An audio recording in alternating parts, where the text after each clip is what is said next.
పొద్దున్న 10:30కి అట్లా మొత్తం స్టూడెంట్ యూనియన్ అన్ని ఆర్గనైజేషన్ స్టూడెంట్ ఆర్గనైజేషన్ ప్లస్ మన ప్రొఫెసర్స్ అందరు కలిసి ర్యాలీ తీయడం అనేది జరిగింది ఈస్ట్ క్యాంపస్కి వెళ్ళే దారి మధ్యలోనే మా క్యాంపస్ మా డిపార్ట్మెంట్కి కూడా పోనివ్వకుండా ఈ తెలంగాణ పోలీస్ ఏదైతే ఉందో అడ్డుకోవడం జరిగింది.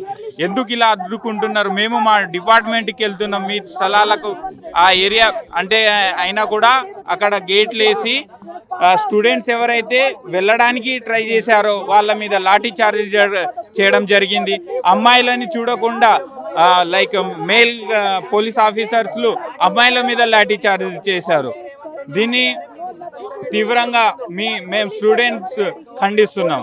మీకు ఒక విషయం చెప్తాను, ఇంతకుముందు జరిగిన విషయం. మా ప్రొఫెసర్ ఒకరు ప్రొఫెసర్కు అలౌ చేశారు, ఓన్లీ ప్రొఫెసరే అలౌ ఉన్నది లోపలికి అంటే ప్రొఫెసర్స్ వెళ్ళారు లోపలికి. వెళ్ళి వచ్చి ప్రొఫెసర్ ఏమన్నారో తెలుసా? సారీ బేటా, మేము మీ యూనివర్సిటీని కాపాడలేకపోతున్నాము, లోపల చూస్తుంటే ఎంత బాధాకరంగా ఉందో అని ఒక ప్రొఫెసర్ నా ముందే ఏడ్చారు. ఆ ఇంత పెద్ద చెట్లను కింద నుంచి మొత్తం తీసేస్తుంటే మేము చూసుకోలేక తట్టుకోలేక ఏడుస్తున్నాము, మేము ఏ విధంగా సహాయపడము, ఇంకో జన్మ ఏదైనా ఉంటే మీలాంటి స్టూడెంట్స్గా పుట్టాలని మేము కోరుకుంటున్నామని ప్రొఫెసర్ స్టేట్మెంట్ ఇవ్వడం జరిగింది. ఇంకా ఏమన్నారని ప్రొఫెసర్లు, మీ గవర్నమెంట్ స్థలాన్ని ఆపేస్తే మేము మా జీవితకాలం అంతా జీతాలు లేకుండా పనిచేస్తాము, కానీ ఈ అడవిని మాత్రం ఏం చేయకండి అని స్టేట్మెంట్ ఇవ్వడం జరిగింది. ఇప్పుడు కొంతమంది యుఎస్ఏ వాళ్ళు ఏం చెప్తా ఉన్నారంటే ఆ జింక చనిపోయింది ఏదైతే ఉందో, దుప్పి చనిపోయిందని చూసారా, అది పాము కాటు వల్ల చనిపోయింది, ఇప్పుడు చనిపోయింది కాదని చెప్పే ప్రయత్నాలు చేస్తూ ఉన్నారు. అది ఏంటి, దుంప ఎప్పుడు చనిపోయిందంటే ఏం చెప్తారు? అది రీసెంట్గానే లైక్ సాటర్డే పని జరిగిందా ఆ టైంలోనే ఈస్ట్ క్యాంపస్లో చనిపోయింది. దానికి తగ్గ ప్రూఫ్లు ఫోటోలు మా దగ్గర ఉన్నాయి. పాము కాటుకు చనిపోయింది, ఇది ఇంకా ఎన్ని చనిపోతున్నాయో ఆ ఏరియాలో బయటపడతలేదు. కెమెరాలు అలో చేస్తలేరు, స్టూడెంట్లను అలో చేస్తలేరు. స్టూడెంట్లను కానీ కెమెరాలను కానీ అలో చేస్తే అక్కడ ఎన్ని జింకలు, ఎన్ని నెమళ్ళు, ఎన్ని పక్షులు, ఎన్ని పాములు చనిపోతున్నాయో అంతా బయటపడుతుంది. అలా అని బయటపడనివ్వకుండా పోలీసులను ప్రొఫెసర్లను కూడా ఫోన్లు లేకుండా లోపలికి అలో చేశారు. శ్రీధర్ బాబు, బట్టి విక్రమార్క వాళ్ళ ఇద్దరు మాట్లాడుతూ ఆ ల్యాండ్ గతంలోనే గవర్నమెంట్కి అలాట్మెంట్ అయిన ల్యాండ్ ఇప్పుడు అది గవర్నమెంట్ అని చెప్తా ఉన్నారు కదా. గవర్నమెంట్ది మీకు ఒక ఫ్యాక్ట్ చెప్తాను. 2004లో చంద్రబాబు నాయుడు గారు ఈ సెంట్రల్ యూనివర్సిటీ నుంచి 400 ఎకరాలు ఐఎంజీ భారత అకాడమిక్స్ కంపెనీ ప్రైవేట్ లిమిటెడ్కి ఇచ్చారు. 400 ఎకరాలు.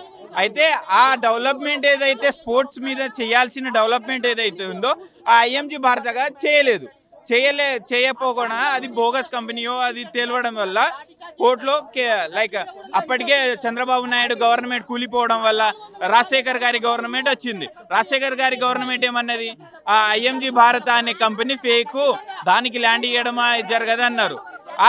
ఆ తర్వాత రాజశేఖర్ గారి గవర్నమెంట్ కోర్టులో కేసు వేసింది. ఆ కేసు 2004 నుంచి ఇప్పటిదాకా ఆల్మోస్ట్ 17-16 ఇయర్స్ వరకు వచ్చి లాస్ట్కి జడ్జిమెంట్ ఇచ్చింది. అది ఐఎంజీది భూమి కాదు గవర్నమెంట్ది అని అన్నారు. గవర్నమెంట్ ఎందుకు అయింది? అంతకుముందు యూనివర్సిటీ ఉన్న భూమి ఒక కంపెనీకి ఇచ్చారు. ఆ కంపెనీ ఫేక్ అని తెలిసిన తర్వాత తిరిగి యూనివర్సిటీకి రావాలా లేక స్టేట్ గవర్నమెంట్కి పోవాలా? సరే, స్టేట్ గవర్నమెంట్ తీసుకున్నదే అనుకో, కానీ ఆ భూమిని 2300 ఎకరంలో ఒక్క ఎకరం ఒక్క గుంట కూడా sports education purpose or sports పర్పస్కే వాడాలి. ఇలాంటి ఐటీ కంపెనీలు ఏమేమో పెడతామని దానికి వాడద్దని ఆ యూనివర్సిటీ మొదలుపెట్టినప్పుడే ఉంది. ఇంకోటి, అభివృద్ధిని ఆపాలని చూస్తూ ఉన్నారు బీఆర్ఎస్ నాయకులే. అక్కడ ఒక గుంట నక్కలా ఉండి విద్యార్థుల్ని రెచ్చగొడితే ప్రయత్నాలు చేస్తూ ఉన్నారు. దానివల్లనే ఇదంతా జరుగుతూ ఉంది.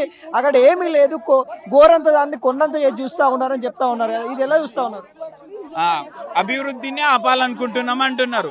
అభివృద్ధి ఎక్కడ ఆపుతున్నాము? సపోజ్ ఒక బీడి భూమిలో ఉందనుకో, ఏ సిటీకి అవుట్స్కట్లో ఉందనుకో అభివృద్ధి, దాన్ని మేము ఎందుకు ఆపుతాము? ఆ అభివృద్ధి ఎక్కడ జరుగుతుంది? హైదరాబాద్లో మధ్యలో ఉన్న ఒక దట్టమైన అడవిలో అభివృద్ధి జరగడం, దాన్ని ఎవరైనా ఖండిస్తారు. అది లైక్ అది ఎంత ప్రభావాన్ని చూపిస్తుందో మీకు ఇప్పుడు కాదు, ఫ్యూచర్ ఈ 400 ఎకర్ అయితే ఏదైతే ఉందో అది మాత్రం మొత్తం వెళ్ళిపోతే లైక్ ఈ సమ్మర్లోనే 3 to 4 degrees సెల్సియస్ పెరుగుతుందని రిపోర్ట్స్ కూడా వస్తున్నాయి. దీనివల్ల చాలా ప్రభావం హైదరాబాద్ సిటీ మీద పడబోతుంది. ఇప్పుడిప్పుడే కొద్ది వర్షాలు పడుతున్నాయి, అది కూడా ఈ అడవి వల్ల. మా డిమాండ్ ఏదైతే ఉందో ఈ 4.5 ఎకరాల జోలికి అస్సలు రావద్దు. ఈ హైదరాబాద్ ఏరియాలో ఏదైతే అడవి ప్రాంతాలు లైక్ చెట్లు ఎక్కువగా ఉండే స్థలాలలో అభివృద్ధి ఇలాంటి కన్స్ట్రక్షన్లు ఆపేయాలని, ఎక్కడైతే ఖాళీగా ఉన్నాయో ఆ ప్రదేశాల్లో అభివృద్ధి చేసుకోండి, మిమ్మల్ని ఆపే వాళ్ళు ఎవరు లేరు.